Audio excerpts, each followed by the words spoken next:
Yo, it's High Five, and in this short video, we're gonna have a look at how I laid noise within this production to add some texture and dimension to my track.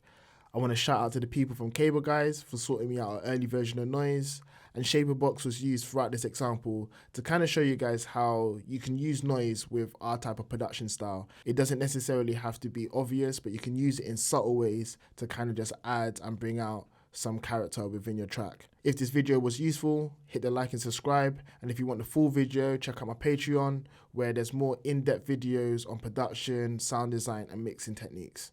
Let's go.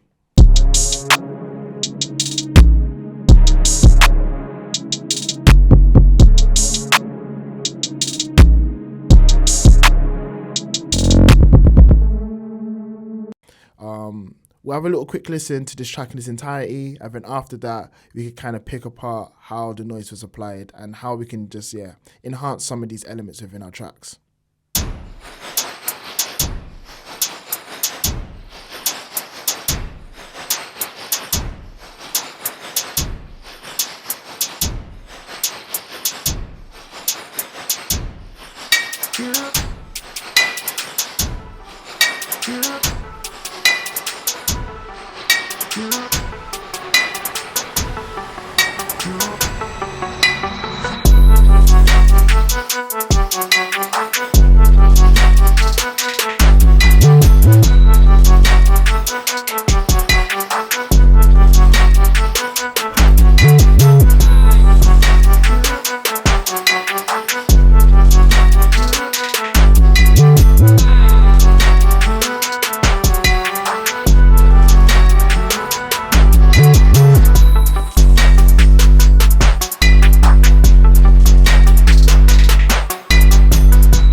Cool.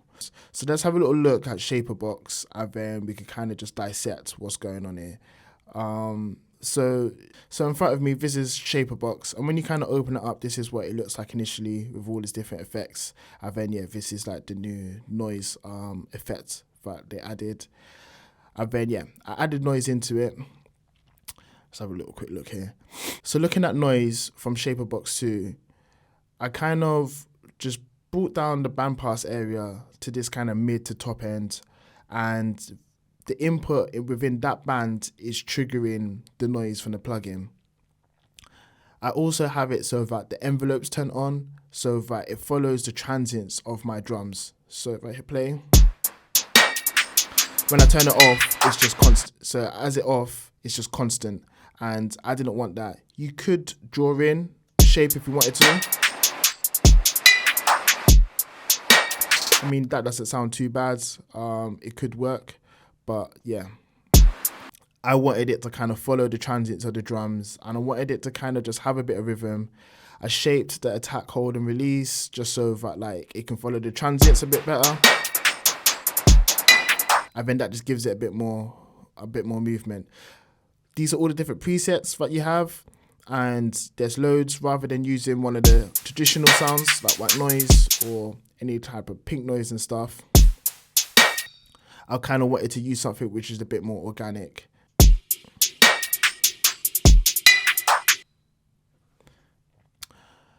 So let's have a little listen to the bass by itself.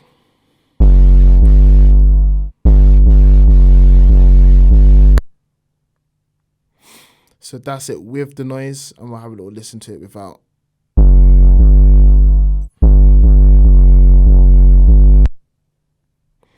So, I mean, the noise doesn't feel out of place with this 808.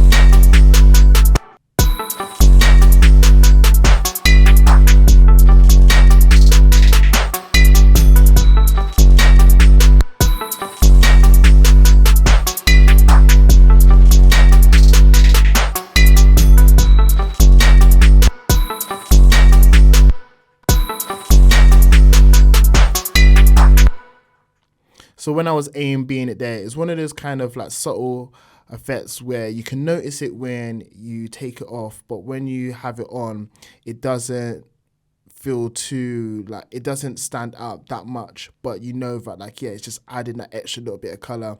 And like I kind of said, this 808 already is, I distorted it quite a bit, so this extra noise doesn't feel out of place.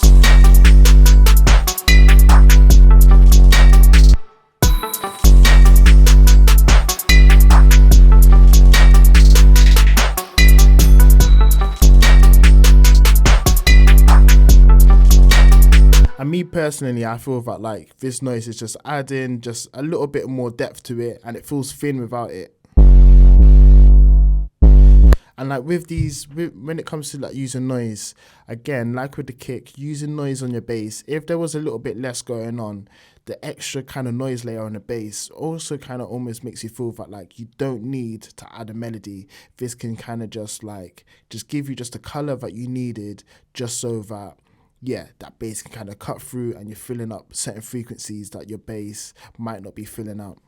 So the next element that I added noise onto was this ARP, which kind of used my melody. And this noise is definitely more noticeable within the track. So let's have a look at how you can use the same technique using noise within your productions if you don't have a plugin like Shaperbox. Okay, so we've got some noise. So now the next step is to kind of get this noise to be triggered by our drums. And we'll go back to our operator, tell it to listen to our drums. So now the gate is listening to our drum bus, and then we can start just tweaking the threshold. So I'm going to bring this threshold down just a touch. I could use this EQ where I can say that I want it to listen to a certain frequency band, so that, for an example, it's not just being triggered just by our kick. So bring this down a bit.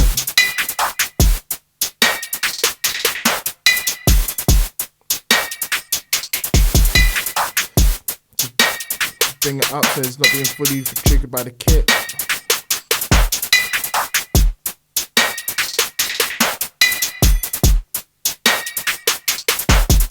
So let's have a little quick listen with this with everything else.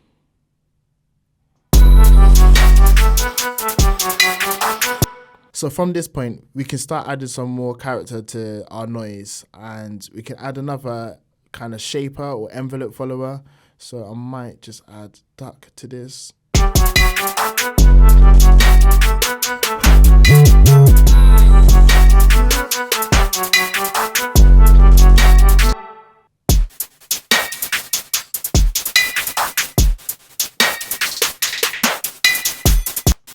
So there we go. So that's one way of applying noise, so that you can follow your drums just by using this gate.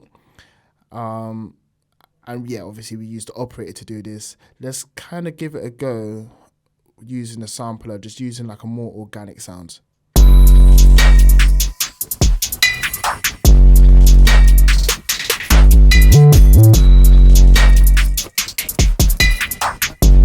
Cool. That sounds pretty cool.